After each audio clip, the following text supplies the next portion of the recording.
राधे राधे दोस्तों, स्वागत है आप सभी का आपके अपने YouTube चैनल खुशहाल ज़िंदगी में।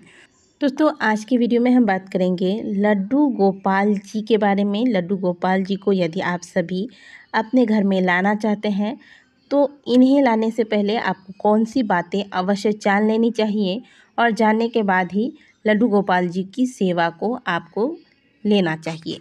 लड्डू गोपाल जी को घर किस दिन लेकर आएँ, इनकी सेवा किस प्रकार से करें, इनका प्राण प्रतिष्ठा किस प्रकार से करें तथा इनकी सेवा में किस विशेष बात का ध्यान रखें, ये सारी जानकारियाँ आज के वीडियो में हम आपको देने वाले हैं। देखिए दोस्तों, सबसे पहले लड्डू गोपाल जी को यदि आप घर लाना चाहते हैं तो आप किस भाव से उन्हें लाना चाहते हैं, यह बहुत महत्वपूर्ण है। भाव कहने का मतलब कि आप किस रिश्ते से उन्हें अपने घर लेके आना चाहते हैं। सेवक स्वामी के रिश्ते से लाना चाहते हैं, भाई बहन के रिश्ते से लाना चाहते हैं, या आप उन्हें अपना सखा बनाकर लाना चाहते हैं, पुत्र की तरह आप उनकी सेवा करना चाहते हैं, आप उन्हें पुत्र रूप में लाना चाहते हैं, या फिर आप गोपी भाव से उनकी सेवा करना चाहते हैं। जैसे कि गोपी भाव से जब हम भगवान की पूजा करते हैं तो हम अपने लड्डू गोपाल जी को, अपने ठाकुर को अपने प्रियतम के रूप में देखते हैं। तो सबसे पहले ठाकुर के साथ अपना एक संबंध आप जोड़िए और फिर इसके बाद ही आप उन्हें अपने घर में लाएं।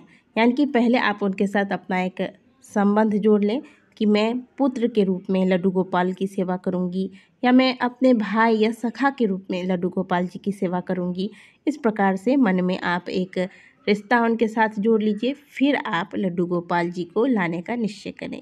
दूसरी बात, जब आप लड्डू गोपाल जी को अपने घर में लेकर आते हैं तो उस दिन से वो जो आपका घर है जहां आप रहते हैं उस घर में लड्डू गोपाल जी एक सदस्य के रूप में रहेंगे।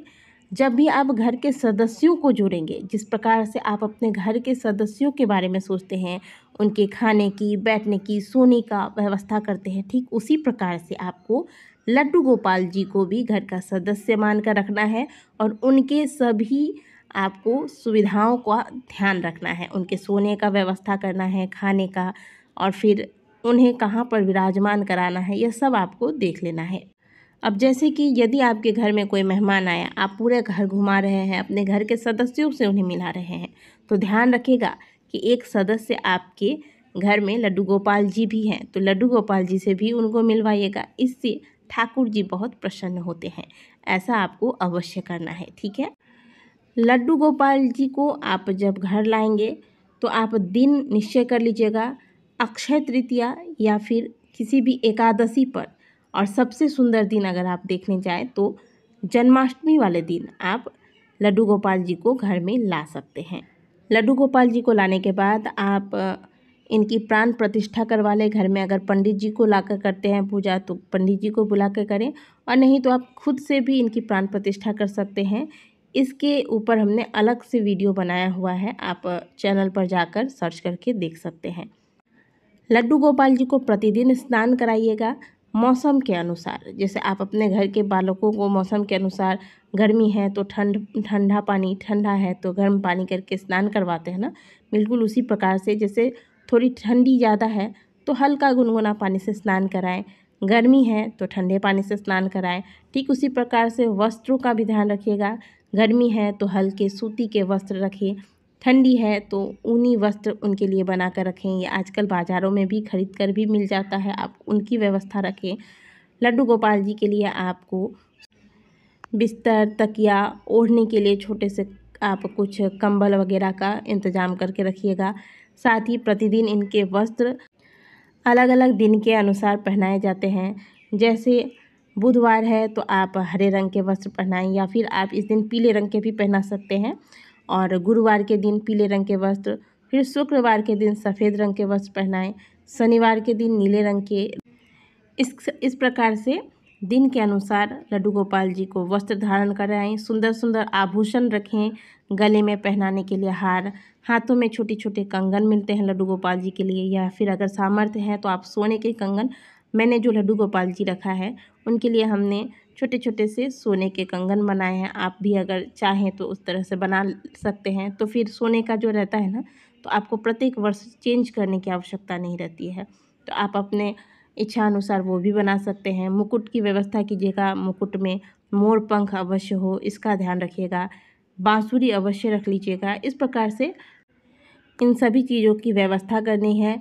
प्रत्येक दिन आपको कम से कम 3 बार लड्डू गोपाल जी को भोजन अवश्य देना है, भोग लगाना है। प्रातःकाल जैसे आप उठते हैं, जागने के बाद लड्डू गोपाल जी को स्नान कराएं और फिर इन्हें आप फल, मिठाई, दूध इत्यादि का भोग लगा सकते हैं। दोपहर के वक्त आपके घर में जो भी सात्विक भोजन बनता है, सात्विक भोजन का मतलब है प्याज, लहसुन इत्यादि का आपको इसमें प्रयोग नहीं करना है। बिल्कुल सात्विक शुद्ध भोजन बनता है, तो आप वही भोजन सबसे पहले लड्डू गोपाल जी को भोग लगाएं। तुलसी के पत्ते अवश्य डालिएगा भोग में।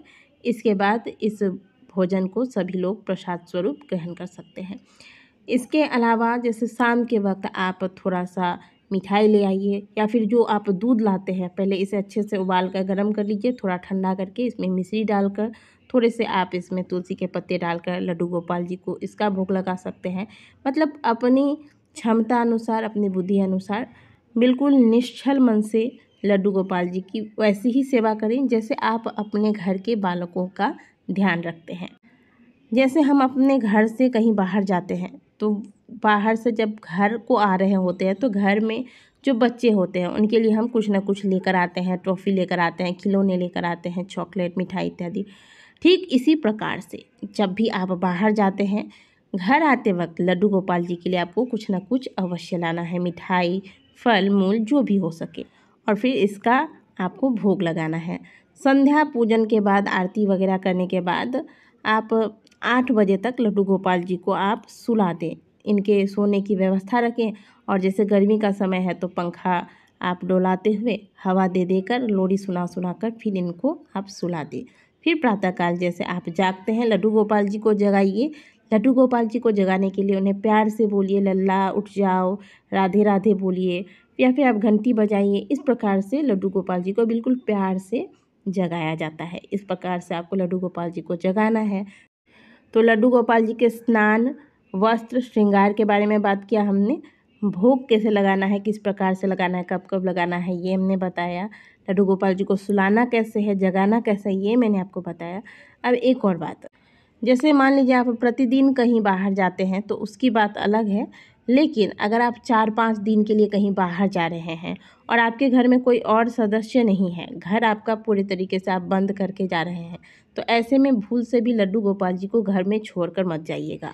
अगर घर में कोई सदस्य है उनकी सेवा करने के लिए तो अच्छी बात है, वो कर लेंगे, फिर तो कोई टेंशन की बात ही नहीं है। लेकिन अगर घर में कोई सदस्य नहीं है, आप घर बंद करके जा रहे हैं, तो लड्डू गोपाल जी को अपने साथ लेकर जाएं।